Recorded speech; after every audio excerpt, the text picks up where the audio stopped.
اس لیے اس نے جواب دیا کہ تیری توبہ قبول نہیں ہو سکتی۔ یہ سن کر وہ گنہگار شخص آپے سے باہر ہو گیا اور غصے کے مارے اس راہب کو بھی قتل کر دیا۔ اب تو 100 کا عدد پورا ہو چکا تھا، لیکن اس اللہ کے بندے کے دل میں اب بھی پھانس کی سی کھٹک تھی جو اس کو بے چین کیے ہوئے تھی۔ اس لیے پھر سے اس نے کسی ایسے شخص کے بارے میں دریافت کیا جہاں جا کر وہ اپنے گناہوں کی توبہ کرے۔ لوگوں نے ایک بڑے عالم کا پتہ دیا۔ اس کے دل میں سچی طلب اور جستجو تھی۔ اللہ نے اس کی مغفرت و بخشش کا سامان کر دیا۔ وہ اس عالم کی خدمت میں حاضر ہوا۔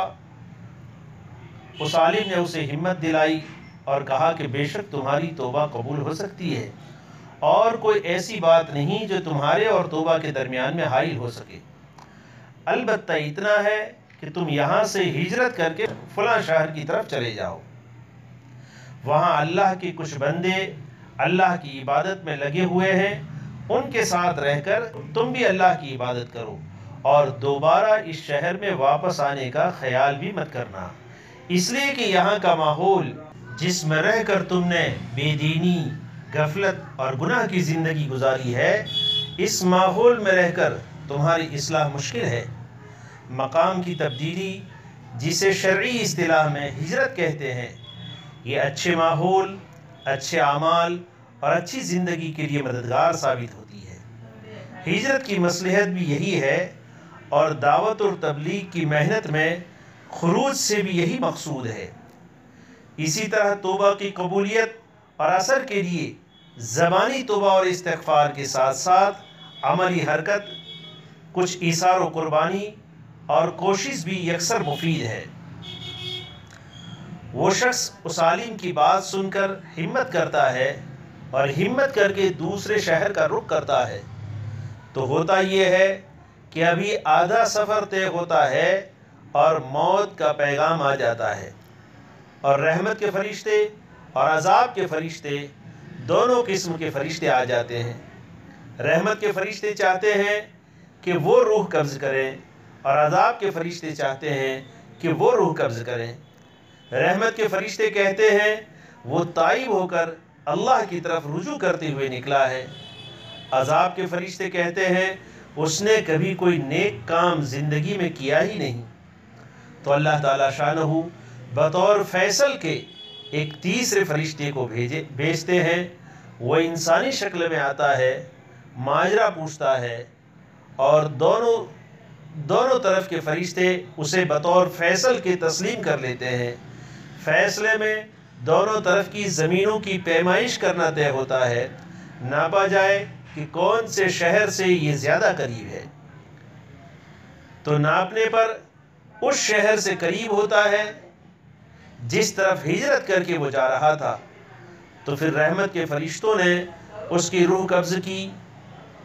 اس حدیث پاک میں دلیل ہے اس بات پر کہ قاتل کی توبہ بھی قبول ہو سکتی ہے۔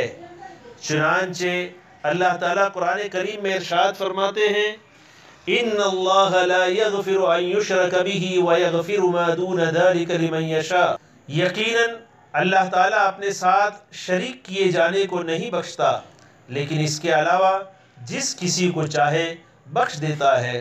سورہ نساء آیت نمبر 48۔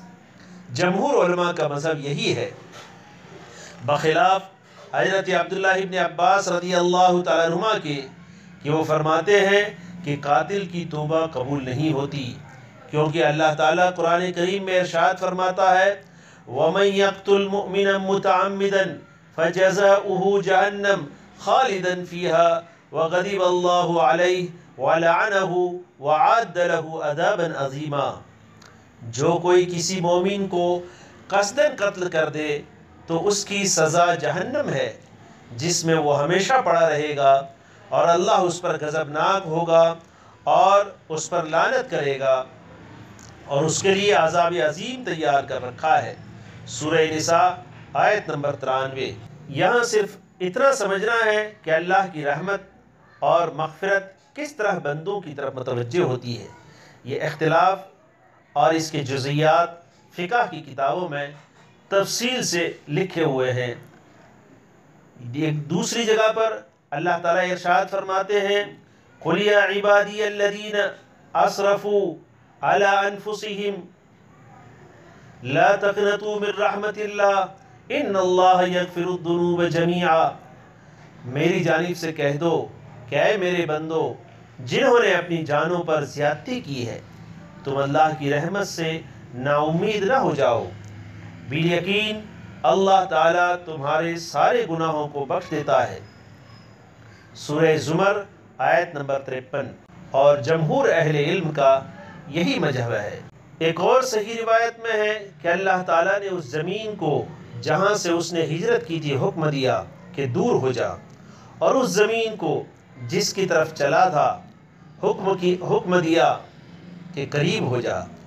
پھر زمین ناپنے کا حکم دیا گیا تو وہ زمین جدھر کو چلا تھا ایک بالشت کم نکلی۔ بندے کی تھوڑی سی کوشش اور محنت اور دل کے ارادے پر اللہ کی رحمت و مغفرت کس طرح جوش میں آتی ہے وہ بات اس سے سمجھ سکتے ہیں۔ ایک اور روایت میں ہے اس آدمی نے اپنے کو گھسیٹ کر اس زمین کے قریب کر دیا جدھر کا رخ وہ کیے ہوئے تھا۔ اس سے اللہ کے بندے کی نیت اور کوشش کا پتہ چلتا ہے کہ وہ آخر وقت تک ہمت نہیں ہارا اور کوشش بند نہیں کی، اور یہی چیز اللہ کو پسند ہے۔ اللہ تعالی ہم تمام کو بھی اپنی سیئات کے بارے میں ہر وقت فکر مند رہنے کی اور ہمیشہ اللہ کی طرف رجوع کر کے اپنے گناہوں کی معافی اور توبہ اور استغفار کا اہتمام کرنے کی توفیق عطا فرماوے۔ وآخر دعوانا ان الحمدللہ رب العالمین۔ ان باتوں کو سننے کے بعد اپنے دوست احباب تک پہنچانے کی فکر کریں۔